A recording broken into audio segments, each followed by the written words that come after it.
Bien-aimés dans le Seigneur, shalom, shalom, où que vous soyez, quelle que soit l'heure à laquelle vous regardez cette émission, shalom, que la paix, la grâce de Dieu puisse vous inonder en cet instant. En suivant cette émission, en ce moment, en suivant cette émission, alors avance. Alors nous sommes en train de développer toujours, chercher la face de Dieu. Et on avait pris comme parmi les versets de base dans Jérémie 29, 13 qui dit que vous me chercherez et vous me trouverez, parce que vous me chercherez de tout votre cœur. C'est tellement important, n'est-ce pas? Chercher la face de Dieu. Qui n'a pas rêvé de rencontrer Dieu chaque jour? Qui ne rêve pas de ça? Et pourtant, il est là, il se tient. Il se tient là, devant nous. Mais c'est nous qui devons cheminer vers lui, parce que lui, le pas, il l'a déjà fait. Comment il l'a fait? Il a donné Jésus-Christ pour nos vies, afin qu'on puisse avoir à nouveau cette alliance avec lui. Jésus-Christ est l'offrande parfaite de Dieu qui a été donnée pour que nous puissions être réconciliés avec le Père. Alors, en étant réconciliés avec le Père, à ce moment-là, on va mieux comprendre comment le Père, il a même dit dans Exode, quand il a dit, vous me bâtirez un tabernacle pour que je me rencontre avec vous. Car le désir de Dieu a toujours été de rencontrer l'homme. Donc, il a tout mis en place. Il avait mis en place beaucoup de choses quand on lit dans l'Ancien Testament. Et dans le Nouveau Testament, la perfection est arrivée en Jésus, tout simplement. En Jésus, on a la perfection de Dieu. La perfection de Dieu, elle est là, visible. Il a donné Christ, le parfait, pour nous les imparfaits. Il a donné Christ, le saint, pour nous qui sommes souillés. Il a donné Christ, le plus beau cadeau qu'il pouvait nous faire. Il l'a donné pour nous, pour que nous, on soit, que dit la parole, dans les lieux célestes en Jésus, pour que nous, on puisse arriver à sa dimension d'amour, pour qu'on puisse comprendre ces choses-là. Alors, bien aimé, on doit chercher la face de Dieu. Alors, comme on a rappelé dernièrement, comme on a rappelé par rapport au fait qu'on doit chercher la face de Dieu, parce que d'abord, pour répondre à son amour est là pour nous chaque jour, son amour est là pour nous chaque jour, pour saisir qui est Dieu, n'est-ce pas? Qui est Dieu?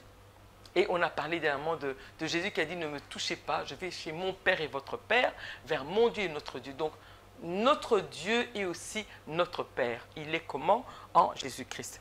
Alors, maintenant, il y a quelque chose aussi qui est important. On doit chercher la face de Dieu. Tisser notre relation avec lui afin d'arriver à la stature parfaite en Christ. Bien aimé, on était avant des bébés spirituels. On a grandi. Quand on est né de nouveau, il y a différentes étapes, n'est-ce pas, qu'on a eu à franchir. Si vous êtes né de nouveau, c'est qu'il y a encore un chemin à faire. Pour ceux qui ont déjà avancé, il y a toujours un chemin à faire. Mais maintenant, ce que Dieu veut, c'est qu'on arrive à la stature parfaite en Christ. Alors, on va lire un verset qui va nous édifier à ce sujet. C'est dans Éphésiens 4, le verset 13. Il est dit ceci. Jusqu'à ce que nous parvenions tous à l'unité de la foi et de la connaissance du Fils de Dieu, à la maturité de l'adulte, à la mesure de la stature parfaite de Christ. Amen. Donc c'est un travail qui doit être fait. Et là, je pense, si je lis dans Éphésiens, c'est Paul qui interpelle les Éphésiens, que nous devons tous arriver à la stature parfaite en Christ. Mais ça ne vient pas comme ça. Ça ne vient pas comme ça tout de suite. C'est un travail qu'on doit faire au quotidien. Alors, maintenant, ce travail-là, quelle est la base? On a parlé, souvenez-vous, le fond et la forme.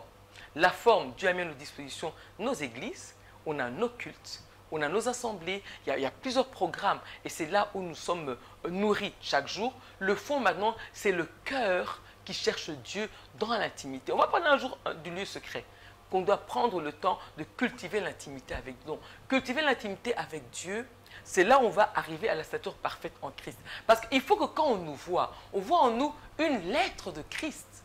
Amen.